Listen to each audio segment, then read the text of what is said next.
네, 뉴스 속의 경제 이슈를 심층 분석하고 최신 고용 동향을 살피는 고용 브리핑 365 시간입니다. 오늘도 역시 박상렬 기자와 함께하겠습니다. 어서 오세요. 네, 반갑습니다. 네, 오늘 어떤 주제인가요? 자, 땡땡땡 이자 최대 24%에서 6%로 확 낮춘다 이렇게 골라봤습니다. 정부가 이것과의 전쟁을 선포하면서 대대적인 대책 방안을 내놨습니다. 과연 이 땡땡땡 무엇이 들어갈까? 힌트를 좀 드린다면요. 이걸 잘못 이용했다가 원금보다 더 높은 이자 폭탄을 받았다. 이런 이야기 종종 들어보셨을 겁니다. 뭔지 아실까요? 네, 얼마 전에 저도 뉴스에서 본 적이 있는데 예. 불법 대출 이자 맞나요? 예, 맞습니다. 네. 역시 잘 알고 계십니다. 무등록 대부업체가 받을 수 있는 이자 한도가 현행법상 현재 24%에서 6%로 제한이 됩니다. 정부에서 불법 사금융을 뿌리 뽑겠다는 겁니다. 코로나19 사태를 틈타 서민을 상대로 불법 사금융 시도가 증가한 데 따른 조치인데 많은 분들의 시름을 덜게 될 것 같아 정확한 제도 개선 내용에 대해서 오늘 이슈픽에서 살펴보려고 합니다. 네, 앞으로는 이 불법 사금융을 이용하더라도 물어야 하는 이자가 기존의 24%에서 6%로 대폭 낮아진다는 내용인데 구체적으로 어떻게 달라지나요? 네, 지금까지는 이 불법 사채업자라고 하더라도 합법적인 금융업자와 같이 법정 최고 금리인 연 24%까지 이자를 받을 수 있었습니다. 하지만 앞으로는 이 무등록 대부업자가 받을 수 있는 이자 한도가 연 6%로 제한이 됩니다. 쉽게 말해서 불법 사채업자에게 고금리로 대출을 받았다고 하더라도 6%를 넘는 이자 지급분은 원금을 변제하는 데 쓰이는 거고 이 원금 변제 후에 남은 금액은 소송 등을 통해서 돌려받을 수 있게 된 겁니다. 이 원금의 연체 이자까지 합쳐서 재대출을 받는 분들도 종종 있는데 이런 경우에는 어떻게 좀 구제될 수 있나요? 앞으로는 원금의 연체 이자까지 합친 금액에 이율을 적용하는 말씀하신 그런 재대출 같은 경우는 금지됩니다. 네. 예컨대 100만 원을 20% 금리로 빌려서 못 갚은 경우에 연체 이자를 포함해서 120만 원을 다시 대출을 받더라도 최초 원금 100만 원에만 이자가 적용이 됩니다.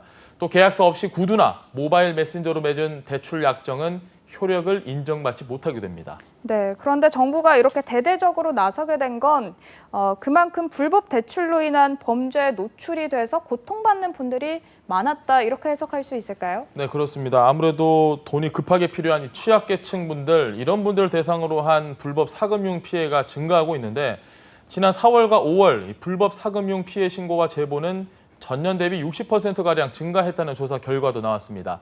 지난해 일평균 신고, 제보 건수는 20건 수준이었지만 올 4월과 5월에는 10건 이상 증가한 겁니다. 최근 불법 사금융 실태조사에 따르면 고령층, 주부, 청소년의 피해가 더 늘어나고 있는 추세입니다. 놀라운 부분이 고령층뿐만 아니라 주부나 청소년까지 속았다고 하니까 그만큼 수법이 좀 교묘했다 이렇게 이해가 되는데 실제 그 사례들은 좀 어떻습니까? 금융위가 공개한 불법 사금융 신종 수법 사례를 좀 살펴보겠습니다. 이른바 나를 구제하는 대출이라는 뜻의 내 구제 대출의 경우를 보면요. 예를 들어서 A씨에게 최신형 휴대전화를 개통해서 유심칩과 함께 가져오면 현금을 주겠다. 이렇게 이야기를 한 이후에 100만 원을 받게 됩니다. 하지만 이후에 기계값 혹은 국제전화 요금 청구 이런 부분을 넘어서 휴대전화 자체가 또 범죄에 이용되는 경우도 있다고 합니다.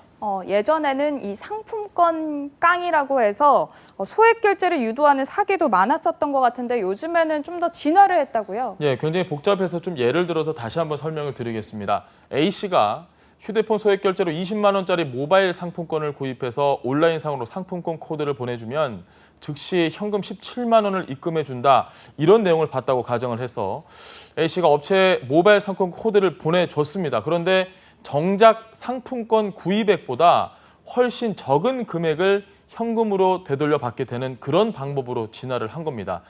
또 30만 원을 빌려주고 일주일 뒤에 50만 원을 갚게 하는 것을 반복하는 30, 50 대출 수법도 있고요. 청소년을 겨냥해서 아이돌 콘서트 티켓을 구매 대행한 후 불법 금리를 붙여 회수하는 사례까지 등장했습니다. 네, 이런 수법으로 불법 금리를 붙여서 회수를 하면 이제 당사자로서는 난감할 수밖에 없는 상황인 것 같은데 위험에 노출될 수도 있겠다 이런 가능성이 있겠어요? 네, 이들 불법 사금융 업체는 빈번한 불법 추싱 행위로 취약 차주들을 벼랑 끝으로 몰아세우는 게 부지기수입니다. 실제 불법 사금융의 불법 채권 추심 비중은 제도권 대부업보다 2배나 많은데요. 불법 추심 외에도 빚을 내 변제를 요구하거나 가족 등 제3자에게 변제를 강요하는 등 채무자뿐 아니라 채무자의 가족과 지인들까지 정상적인 생활이 어렵도록 옥죄는 것으로 나타났습니다. 제도 개선도 필요하겠지만 당장 이 불법 사금융 근절을 위한 단속도 시급해 보이는데요. 네, 사실 그동안 신종수법의 규제 근거가 법률, 부처별로 분산이 돼 있고 피해 구제도 기관별로 좀 나눠져 있었습니다. 그래서 효과적 대응이 어려웠는데요. 이번에는 경찰과 법무부, 검찰, 지방자치단체 특별사법경찰관, 국세청, 금융감독원 등이 이 불법 사금융업체에 대한 집중 단속에 나섰습니다. 또 신종범죄수법 등에 대해서는 코로나19 재난 문자를 보내듯 대국민에게 경고 문자를 발송할 계획입니다. 아울러 이미 고금리나 불법 추심 피해를 본 이들에게는 법률 지원이나 대출 공급, 고용 지원 등 맞춤형 구제 대책도 마련됩니다. 요즘 같은 경우는 이 코로나 때문에 주머니 사정이 어려워서 사실 인터넷 같은 데서 광고를 보면 좀 흔들릴 수도 있을 것 같아요. 네, 저만 해도 좀 흔들릴 수 있다 충분히 이해가 되는 부분인데 그래서 정부는 SNS를 비롯해 이 포털 등 온라인 매체에 불법 광고가 유통되지 않도록 할 의무를 부과하기로 했습니다. 그동안은 온라인 매체가 대가를 받고 대출 광고를 게재해도 광고주의 불법성을 확인할 의무는 없었습니다. 하지만 앞으로는 이 광고주가 적어도 금감원, 지자체에 등록된 업체인지 확인을 해야 하기 때문에 조금 더 안전해졌다고 볼 수 있습니다. 사실 경제가 어려운 틈을 타서 우후죽순 이렇게 무등록 불법 금융업체가 증가한 만큼 처벌 강화도 좀 필요해 보이는데요. 네, 그래서 정부와 이 서민금융통합지원센터 등을 사칭하는 불법 대부 광고 처벌 근거도 보강하기로 했습니다.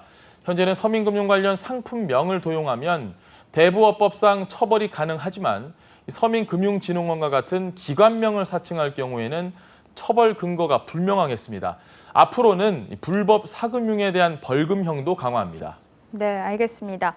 자, 다음은 유용한 경제 용어만을 쏙쏙 골라서 소개하는 유어들 시간이죠. 오늘은 어떤 단어 준비하셨는지요? 네, 오늘은 모처럼 영어가 아닌 한글입니다. 네. 경험의 함정이라는 경제 용어 골라봤습니다. 자신의 경험이 마치 모든 것인 양 경험만을 근거로 판단하는 걸 의미하는데요. 물론 경험 굉장히 소중합니다. 하지만 이 경험이 쌓이면서 지나치게 자신만의 경험에 의존하게 되면 선입견을 키우게 되고요. 기업 같은 경우도 경험 많은 기업이 오히려 새로운 기회를 포착하는 데 어려움을 겪을 수 있는 경우에 많이 쓰이는 용어이기도 합니다. 네, 맞는 것 같습니다. 이 트렌드도 바뀌고 또 소비자도 바뀌고 시장도 굉장히 빨리 바뀌는 만큼 자신의 경험에만 의존하는 건 사실 제대로 된 결정을 내리기 어렵다 이렇게 볼 수도 있을 것 같은데요. 네, 이렇게 바뀌는 시기에는 경험의 함정에서 벗어나지 못하는 것이 오히려 위기를 초래하는 일입니다.